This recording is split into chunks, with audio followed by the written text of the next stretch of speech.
بسم الله الرحمن الرحيم والصلاة والسلام على سيدنا محمد وعلى آله وصحبه وسلم أما بعد. السلام عليكم ورحمة الله وبركاته. سلامك بعد ولا ليال waxaan idin soo bandhigayaa maanta geed ka mid ah geedaha qudaarta kuwooda ugu muhiimsan oona ugu nafaqada badan uguna caafimaadka badan. geedkan waa qudaar magaciisa waxaa la dhahaa jarjiir. jarjiirkana waxa waaye geed oo qudaar ah oona caafimaad ah. waa daawo iyo caafimaad iyo qudaar iyo cunto. faa'iidooyin fara badan uu leeyahay. Allahu musta'aan waxaa la dhahaa dadka anemiyada qaba uu u fiican yahay oo waxaa ku jiro folic acid wax la dhahayo iyo feero. wuxuu u fiican yahay dadka afkooda uro uu u fiican yahay oo markii bahashan la cuno afka bacteria probiotic wax la dhahayo ku jiro oo maaragtay afka bacteriga urinayo la dagaaltamayo. geedkan waxa uu faa'iidooyinkiisa faa'iidooyin fara badan uu leeyahay. waxaa ka mid ah indhuhu u fiican yahay aragga oo vitamin A iyo ma aragtay waxyaabo fara badan ku jiro aragga xoojinayo. yacni waa geed aan la soo koobi karin faa'iidooyinka uu leeyahay. wuxuu ka hortagaa maxaa la dhahay Allahu musta'aan ilaahay muslimiinta iyo bani aadamka ka badbaadiya kansarka uu ka hortagaa. يعني ما لا حسابني كرو عروش وجمعية خفك عروشي دقنته كلا عمل جيت كان عروش وجمعية وفي عيني هاي يعني رجو في عيني هاي مركع لها رجو في عيني هاي إذا كأسكر ما استرت رجو في عيني هاي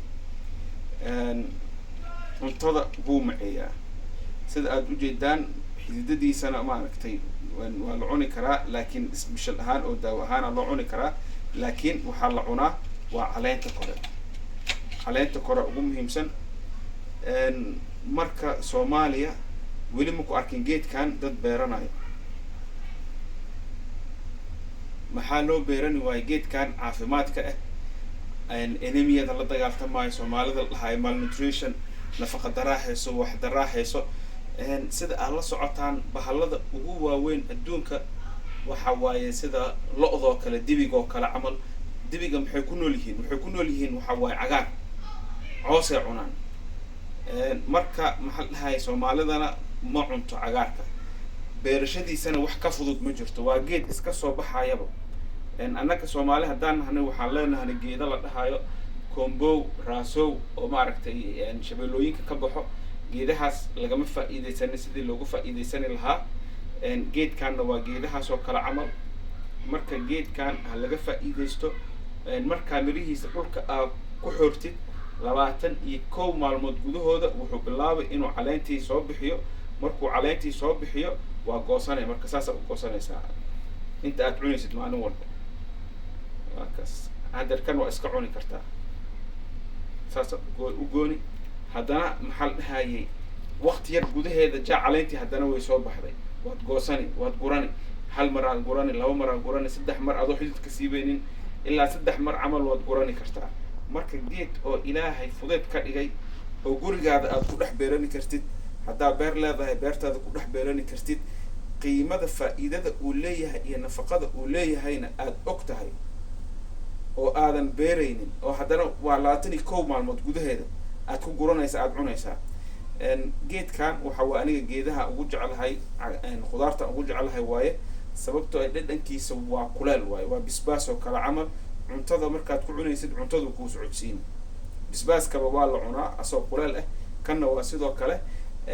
geed walbana la iskama badiyo oo maxaa la dhahayay isbuucii 2 mar 3 mar camal la cunaa.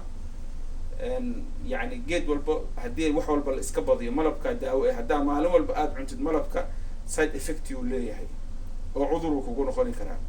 kanna waa sidoo kale ma la iska badiyo. dadka qaarkood laga ilaaliyaa dadka cuno maxaa la dhahay kaniiniga wadnaho kala camal uma fiicno. dadka kaliya xanuunka qabo inay ma aragtay cunaan uma fiicno. marka arintaas aan rabo inaan idin soo bandhigo beeralayda Soomaaliyeed qaasatan geedkan faa'iidadiisa ha laga faa'iideysto hana la beero والسلام عليكم ورحمة الله وبركاته.